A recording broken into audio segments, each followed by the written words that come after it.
খুব ধ্যান দিন। আচ্ছা, আমার দেহ অংশী, অংশী স্বরূপ দেহের হস্তটি হলো অংশ। এখন অংশী যদি অংশকে নির্দেশ করে ইচ্ছার দ্বারা, হাতটা উত্তোলন করো, অংশীর আদেশ অংশ সর্বদা পালন করে। দেহটা চেয়েছে শ্রীমন্দির অঙ্গনে হরিকথার এই মণ্ডপে হরিকথায় নিকেতনে যেতে। এই জন্য অংশী দেহের অংশ চরণটি এখানে চলে এসেছে। এখন যখন অংশীর মান্যতা অংশ না দেয়, কখন দেয় না? হাতটাকে বলছি তুমি ওঠো, উত্তোলন করো। হাত যখন অংশীর কথা শুনছে না, তার একটাই কারণ, হাতে ব্যাধি এসেছে, হাত ব্যাধিগ্রস্ত হয়েছে। এই জন্য অংশী হাত তোলার চেষ্টা করতে বললেও বা নির্দেশ দিলেও হাত তুলতে, এটা রোগ কিনা? অংশ অংশীকে নির্দেশ করছে তুমি হাত উত্তোলন করো, আপনি তুলতে পারছেন না মানে হাত সুস্থ নয়, ব্যাধিগ্রস্ত। ঠিক যখন অংশী স্বরূপ ঈশ্বরের অংশ স্বরূপ আমরা তার নির্দেশ বা তার মান্যতায় না চলি, তখনই জানতে হবে আমাদেরও জীবনে স্খলন পতনের ব্যাধি এসে দেখা দিয়েছে।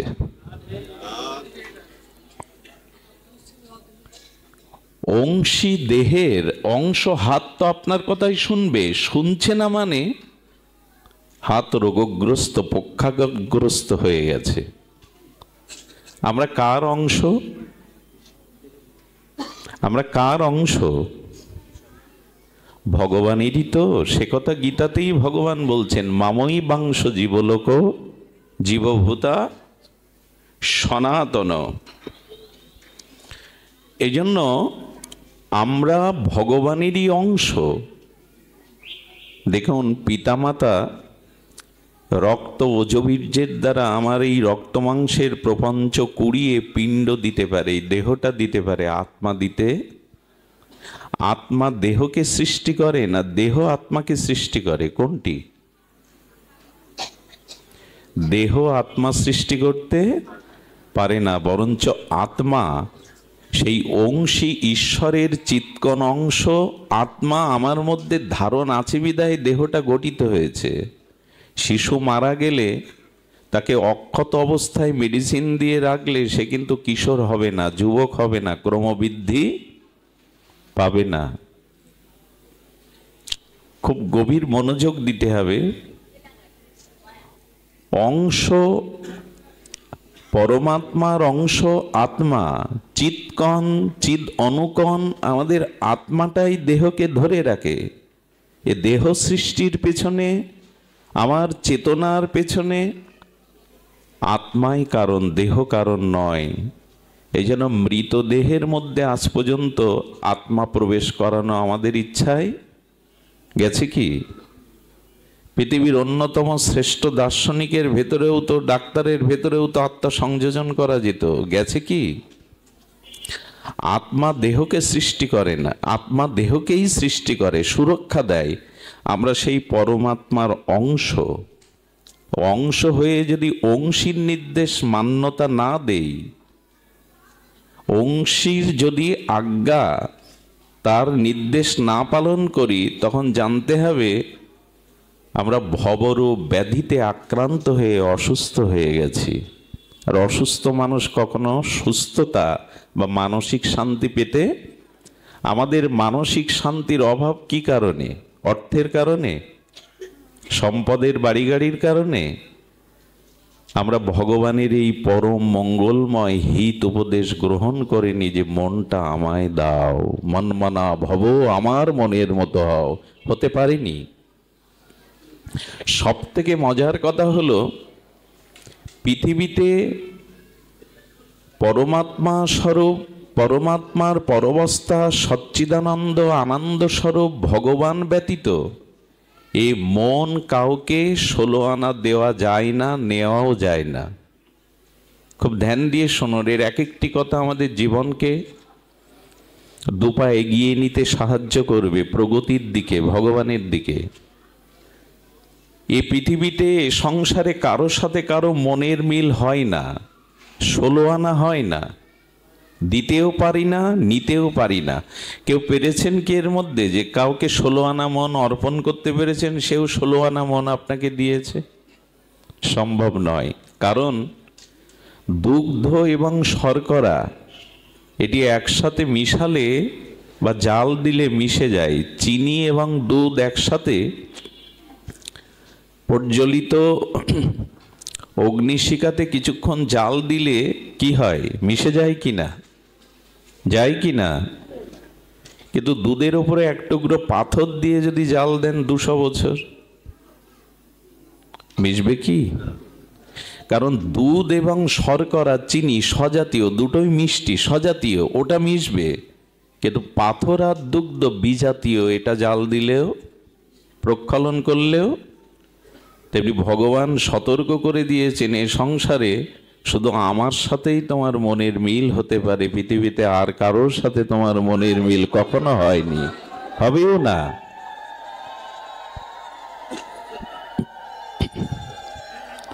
এই জন্য একটু ধ্যান দিন। যখনই আমরা ঈশ্বরের ইচ্ছার সাথে বিরোধ করি, খুব মূল্যবান দার্শনিক বিচার করা হয়েছে, খুব ধ্যান দিয়ে শুনুন। যখনই স্বয়ং পরম ব্রহ্ম ঈশ্বরের ইচ্ছার বিরুদ্ধচারণ করি, আমরা ইচ্ছার বিরুদ্ধে আমাদের জীবনকে পরিচালনা করি, তখনই অভিশাপ নেমে আসে, আর এসেছেও তাই আমাদের জীবনে। আচ্ছা, তার ইচ্ছাটা কি একবার জানতে চেষ্টা করেছেন?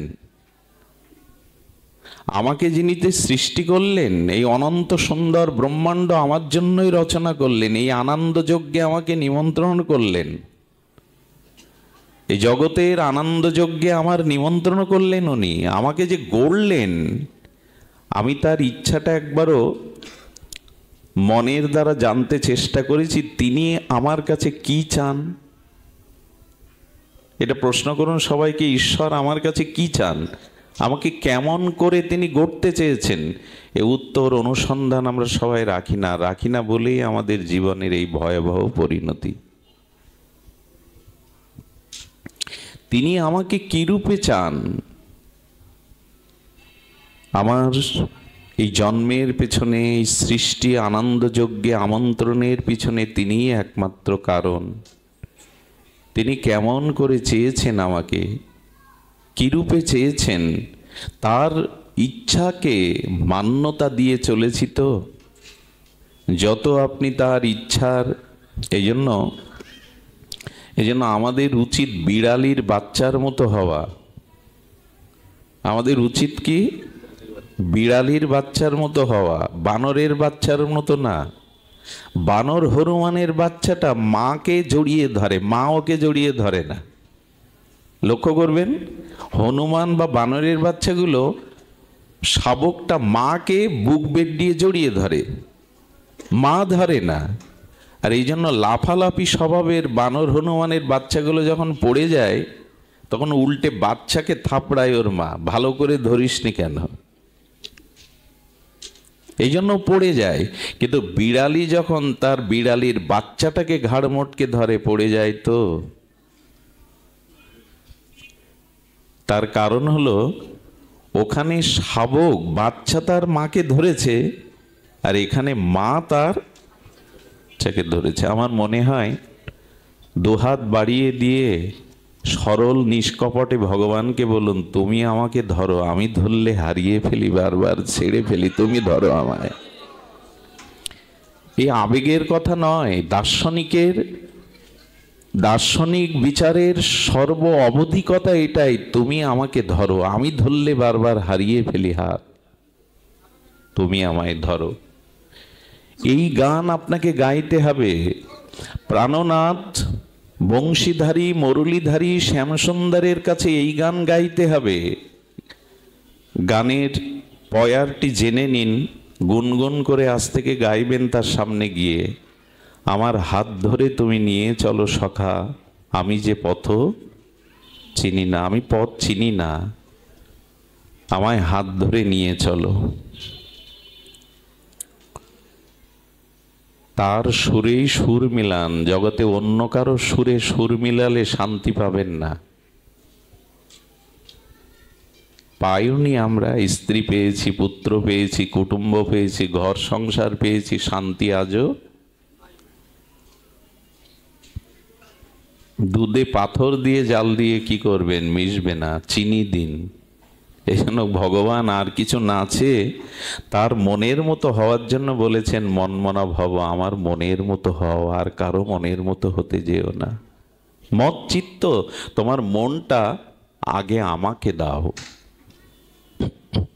এই যে ভোগের রন্ধন হয়েছে, এই ভোগের রন্ধনকৃত উপচারগুলো আগে কাকে নিবেদন করা হবে? আপনাকে, আমাকে? ওগুলো প্রিয় অধিদৈবকে, দেবতাকে নিবেদন করে তার কৃত প্রসন্ন প্রসাদটাই তো আমরা পাবো। তো ভালোবাসা মনটা ভগবানকে দিয়ে তার মনের মতো তার রঙে রাঙান। এরপর ভগবান থেকে মনের ভিতরে যে ভালোবাসাটা আসবে, ওটা জগৎকে, স্ত্রী পুত্রকে দিন, তবেই শান্তি, না হলে শান্তি নাই। তার অসীমে মন প্রাণটার দিকে ধেয়ে যান, তার দিকে ধেয়ে যান। তিনি অনন্ত অসীম, তার দিকেই মনটাকে ধাবিত করুন, দেখবেন পথ হারা হবেন না। কবিগুরুর একটি চরণ মনে পড়ে, ঋষি কবি তো, তোমারই করিয়াছি জীবনেরও ধ্রুবতারা। এ গান গাইতে পারিনি, এ সুর মূর্ছনা জীবনে তুলতে পারিনি, এ রাগ রাগিনী গাইতে পারিনি। তোমারই করিয়াছি জীবনেরও, করেছি কি না অর্থকে, সম্মানকে, দেহকে, সংসারকে, পদ প্রতিষ্ঠাকেই ধ্রুবতারা করেছি। এই জন্য আসুন, ঈশ্বরের ইচ্ছাকে বিরোধ করবেন না। তিনি যেটা চেয়েছেন তার মনের মতো হয়ে মনটা তাকে অর্পণ করে এ সংসারে চলাটাই, তার সম্মুখে হস্তটা বাড়িয়ে দিয়ে বলা, তুমি ধরো আমায়, আমার হাত ধরে তুমি নিয়ে চলো সখা, আমি যে পথ চিনি না। আহা, আমাদের বৈদিক সনাতন দার্শনিক তত্ত্ব, এর মহিমা বড় প্রাঞ্জল, বড় হৃদয়কে তৃপ্ত করে, শীতল করে।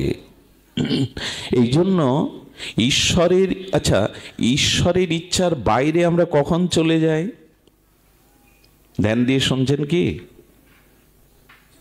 শীতে জড়তা আসতে পারে, দেহ সুখবোধ আসতে পারে, তাড়িয়ে দিন কিছুক্ষণের জন্য। বহু কোটি জন্মের সুকৃতি একত্রিত হলে, পুণ্য বা সুকৃতি, হরিকথা সাধু সঙ্গের সৌভাগ্য মেলে। বহু জন্মের কোটি সুকৃতি একত্রিত হলে, এই জন্য এটাকে যেন আমরা হেলায়, অবহেলায়, অলসতায়, জড়তায় হারিয়ে না ফেলি। কাউকে যদি আসার প্রতীক্ষা করতে হয় কোনো প্রিয়জনের, তবে প্রতীক্ষায় থাকুন, ঘুমিয়ে পড়বেন না। ঘুমিয়ে পড়লে কুঞ্জ দুয়ার হতে হয়, তো প্রিয় এসে ফিরে যেতে পারে, যার জন্য এলাম সে তো ঘুমিয়ে। যে প্রিয়ের অপেক্ষায় সতৃষ্ণ চাতক নয়নে অপেক্ষা করে আছেন, প্রিয় আমার কুঞ্জে আসবে, সে কুঞ্জ দুয়ার হতে ফিরে যেতে পারে যদি দেখে প্রিয়া ঘুমিয়ে পড়েছে। জেগে থাকুন। ঈশ্বরের ইচ্ছার বিরুদ্ধে কখন যায় আমরা? তখনই যায় যখন আমাদের ভিতরে অহং, দেহ অভিমান, দেহত্ববোধ, অভিমান, অহংকার এসে দেখা দেয়। 6 বছর বয়সে ব্রজলীলায় গোপীদের বসন হরণ করেছিলেন গোবিন্দ, তাই না? এ নিয়ে অনেকেই কটূক্তি করে, কৃষ্ণ গোপীদের বসন চুরি করেছে। 6 বছর বয়সের ব্রজনন্দন, কিন্তু এ কথা কেউ বলে না 16 বছরের যুবক কৃষ্ণ সতী দ্রৌপদীকে বস্ত্র জুগিয়েছেন। বোঝা যায় এ কথা খুব কম লোকই বলে। প্রায় লোকের মুখে শোনা যায় অনাদিরাদি কৃষ্ণ পুরুষোত্তম গোপীদের বশনহরণ করেছেন 6 বছর লীলাতে, কিন্তু 16 বছরের কিশোর কৃষ্ণ দ্রৌপদীর বস্ত্র হরণে যে তিনি বস্ত্র জুগিয়েছেন এ কথা কেউ বলে না। আমাদের তো দোষ দেখায় স্বভাব, সেটা ভগবানের চরিত্রেও দিব্য লীলাতেও। তো গোবিন্দ বসন চুরি করলেন কেন জানেন? আসলে বসনটা বাসনা ধরুন। গোবিন্দ বললেন এই দেহ সুখের বাসনা থাকলে আমাকে পাওয়া যায় না। পতিরূপে চেয়েছে তো, একান্ত প্রিয় রূপে চেয়েছে তো, তা আমার কাছে আসতে গেলে বাসনাটা আমি আগে নিয়ে নিই। এই বাসনাটাই, দেহ অভিমানটাই, দেহে আবেশটাই তার ইচ্ছার থেকে দূরে সরে যাওয়া, তার মনের মতো থেকে আমরা তার মনের বিরোধ ভাবে চলা। বোঝাতে পারলাম না, সে অভিজ্ঞতা অনুভূতি তো নাই আমার, ভজনও নাই, কি করে বোঝাবো? যখনই স্বাতন্ত্র কামনা আসে আমার, স্বাতন্ত্র কাম মানে, কামনা মানে ইচ্ছা, কামনা মানে ইচ্ছা, ইচ্ছাটাকেই কামনা।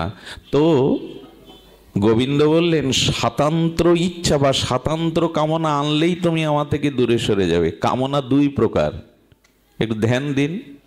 কামনা 2 প্রকার, সেটি হলো মালতীর মালাগাতি পরাবো দোহার গলে, এটা কামনা না, ইচ্ছা না? মালতীর মালা গেথে চন্দন চর্চিত করে যুগলের গলে পরাবো রাধা মাধব, এটা কামনা কিনা? এইটা কামনা। বলছেন এই কামনা থাকুক, কিন্তু আমি আমার প্রিয়ার গলে মালা পরাবো কামনা বাসনা চরিতার্থের জন্য, রক্ত মাংসে পিণ্ডের গলে, এ কামনা আর এ কামনা এক হবে কি?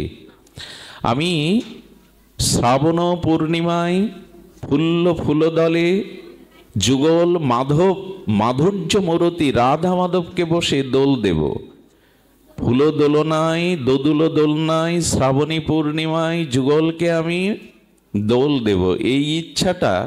আর আমি আমার কামনা বাসনার এই দেহাবেশ নিয়ে, এই রক্ত মাংসের কামনাসক্ত জীব যদি তার প্রিয়াকে নিয়ে দোল খাওয়ার ইচ্ছা করে, দুটোই তো ইচ্ছা। ভগবানের প্রীতির জন্য, আত্ম কল্যাণের জন্য, আত্মতৃপ্তির জন্য ভগবানের আনন্দ দেওয়ার, সুখ দেওয়ার ইচ্ছাটাই প্রকৃত কামনা। এ কামনা থাকুক, এ কামনা নষ্ট করবেন না। কিন্তু ভগবানের সুখ ব্যতীত, তার প্রীতি ব্যতীত যখন সুখটা আমার দেহ ভোগের জন্য, আমার নিজ সুখের জন্য, এই রক্ত মাংসের পিণ্ড পচা গলা রক্ত মাংসের দেহ ভোগের জন্য কামনা আনি, তখন সেই কামনাটার নাম হয় স্বাতন্ত্র কাম। শব্দটা বড় মাধুর্য শব্দ দিয়েছেন ঠাকুর মশাই, নরোত্তম ঠাকুর, স্বতন্ত্র কাম। অর্থাৎ তোমার ভোগের জন্য যে ইচ্ছাটা জাগলো তার নাম স্বতন্ত্র কাম। আর প্রিয় পরমকে সুখ দেওয়ার জন্য মনে যে ইচ্ছাটা জাগলো এরই নাম প্রেম। একটা ওঠায়, একটা নামায়, একটা নর্দমা দূষিত কদর্য প্রদূষিত জল, আর একটা হলো গঙ্গাবাড়ি। ভগবানের সেবার ইচ্ছাটা, তাকে সুখী করবার ইচ্ছাটা পূর্ণিমা, আর আমার দেহভোগের ইচ্ছাটা ঘোর অমানিসার অন্ধকার। আমার দেহভোগের কামনাটা এ সংসারে প্রতি দুর্গন্ধময় নর্দমার প্রদূষিত জল, আর ভগবানকে সেবার ভাবনাটা হলো শুদ্ধ গঙ্গাবাড়ি। আমার দেহভোগের কামনাটা জরাজীর্ণ লোহা, ভগবৎ সেবার কামনাটা হলো সুবর্ণ সোনা। দুটোই ইচ্ছা, দুটোই ইচ্ছা। কবে বুঝবো? আর আত্মেন্দ্রিয় প্রীতিবাঞ্ছা এই ত্যাগ করে কৃষ্ণেন্দ্রিয় প্রীতিবাঞ্ছাটা কবে বুঝবো? তবে বিশেষ সাধু কৃপা না হলে এটা বোঝা, মহৎ সঙ্গ না হলে, ভাগবত অনুভূতি হৃদয়ে না জাগলে, কোনো মহতের অনুভববেদ্য ভজনানন্দী কোনো শুদ্ধ মহাপুরুষের শুভদৃষ্টি আমার প্রতি না পড়লে তাদের শুভ আশীর্বাদে এগুলো জানা যায়। ধূপ থাকলে সরিয়ে দাও তো ধূপ। এগুলো জানা যায়, এগুলো সহজে জানা যায় না। এই জন্য বললেন ইষ্ট হসিমে দৃঢ়মিতি তত বক্সামি হিতম। আমি তোমার হিত চাই, আমি তোমার কল্যাণ চাই। এই জন্য তুমি অহং এনো না, স্বাতন্ত্র কাম এনো না। স্বাতন্ত্র কাম যদি আছে, নিজ দেহভোগের ভাবনা যদি তোমার আসে, তখনই আমরা ঈশ্বরের ইচ্ছার বিরোধ করে ফেলি। ঈশ্বরের ইচ্ছার বিরোধ কখন করি? যখন দেহাবেশ, সসুখ বাসনা, সসুখ কামনা আমাদের জীবনে চলে আসে। আচ্ছা, আপনারা বিজ্ঞজন, অনুভবী জন, ভজন রাজ্যে, প্রগতির রাজ্যে আপনারা আছেন, নাহলে হরি কথা শুনতে আসতেন না। আজ পর্যন্ত শ্রী ভগবানের সামনে গিয়ে একবারও জিজ্ঞাসা করেছেন তুমি ভালো আছো? করি কি? আরে বাইরে যেটা করি না, আপনি ভালো আছেন তো, আমি ভালো আছি, তুমি ভালো আছো তো, সব ডাহা মিথ্যা কথা। কেউ ভালো নেই, ফর্মালিটি মেনটেন না কি বলে যেন, আমি তো মূর্খ জানি না। মানে পরিবেশ পরিস্থিতি নিয়ন্ত্রণের জন্য হ্যাঁ ভালো আছি, ভালো আছি, ভালো আছি শব্দটাও ভালোভাবে বলতে পারে না। ভগবানকে জিজ্ঞেস করেছি তো তুমি ভালো আছো তো, তুমি কুশলে? এই প্রশ্ন একদিন একজন করেছিলেন গোবিন্দের কাছে। ইনি হলেন নারদ। প্রভু তুমি কুশলে আছো তো, ভালো আছো তো? ভগবানের কাছে গিয়ে জিজ্ঞাসা করবেন কিছু কথা। আচ্ছা, আপনি যে ভোগ রাগ দিলেন ভগবানকে, প্রতিদিন তো ফুল মালা চন্দন নির্মাল্য ভোগাদি দেন, উনি গ্রহণ করেছেন কিনা জিজ্ঞাসা করেছেন কোনোদিন? বলে এইগুলো জিজ্ঞাসা করবেন যারা বিগ্রহ সেবা করেন, অর্চন করেন, এগুলো পেয়েছে কিনা। যদি বলে উত্তর দেবে, হ্যাঁ উত্তর দেবে। উত্তরটা সবসময় বাক্যে দিতে হয় না, অনুভূতির রাজ্যে ভাষা নয়, ভাষা বাদেও অনেক বিনিময় হয়, হয় কি না?